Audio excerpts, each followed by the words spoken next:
Ya, dengan saya Rita Marlina Rematobi dari Universitas Cendrawasih FKIP Pendidikan Kimia Angkatan 2016. Anak-anak sekalian, silakan ikuti video pembelajaran yang Ibu tayangkan. Materi pembelajaran larutan elektrolit dan non-elektrolit. Larutan elektrolit dan non-elektrolit. Apa itu larutan? Larutan adalah campuran homogen dari dua atau lebih zat. Zat yang jumlahnya sedikit disebut zat terlarut. Sedangkan zat yang jumlahnya banyak disebut pelarut. Apa itu larutan elektrolit? Larutan elektrolit adalah larutan yang dapat mengantarkan arus listrik.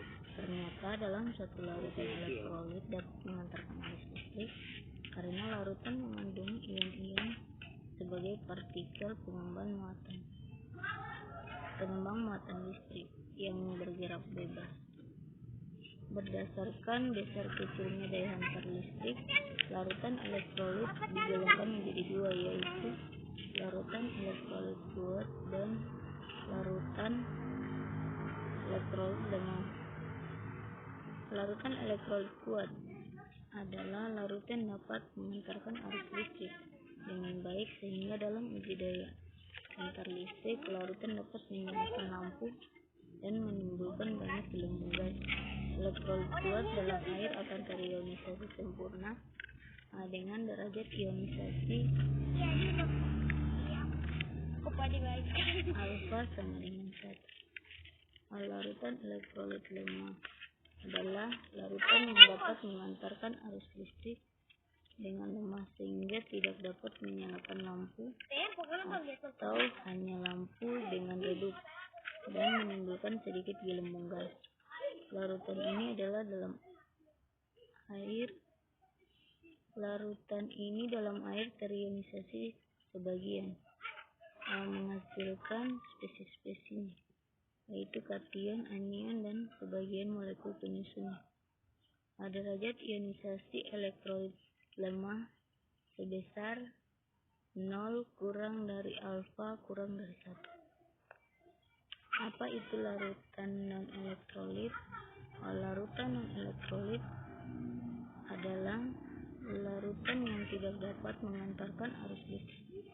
Dalam larutan non-elektrolit tidak dapat mengantarkan arus listrik karena tidak ada partikel dari zat terlarut yang berubah atau tidak ada ion-ion.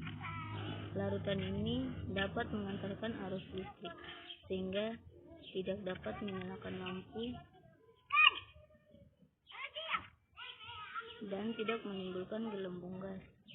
Larutan non-elektrolit tidak dapat terionisasi dalam air sehingga alfa sama dengan 0. Jenis elektrolit berdasarkan ikatannya.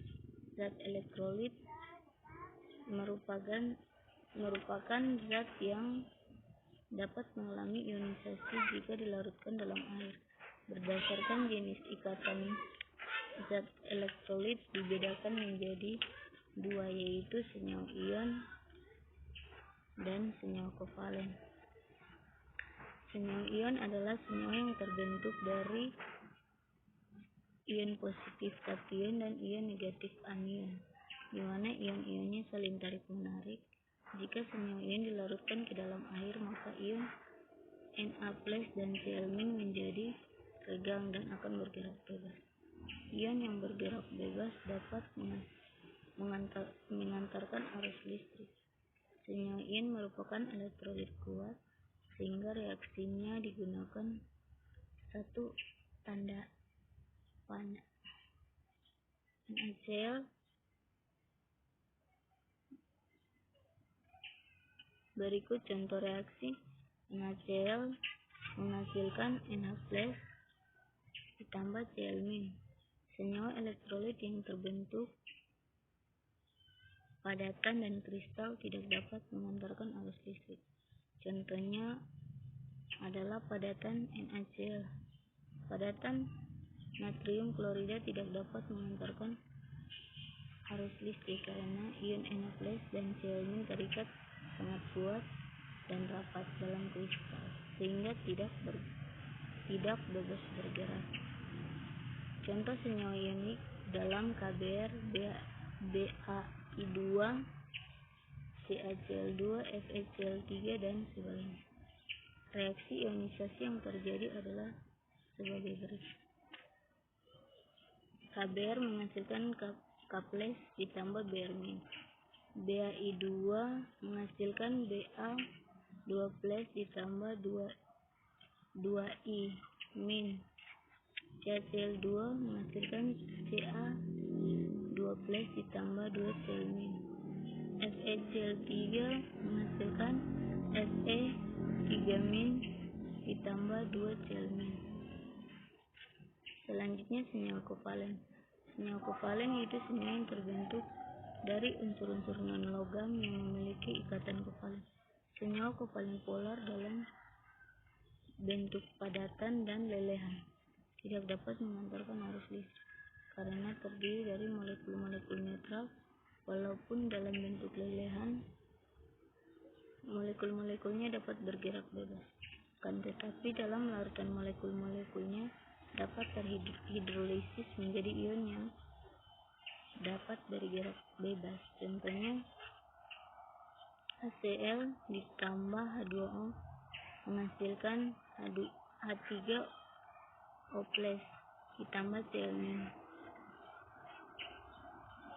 Yang kedua, HBr ditambah H2O menghasilkan H3O+ ditambah Br-. Rumus H3O+ hanyalah suatu cara untuk menunjukkan ion H+ yang terikat oleh molekul air. Ion H3O+ sering ditulis dengan ion H+, sehingga biasanya ditulis HCl ditambah H2O menghasilkan H+ ditambah Cl-. HBr ditambah H2O ditambah H+ ditambah Br-. Sampai jumpa minggu depan.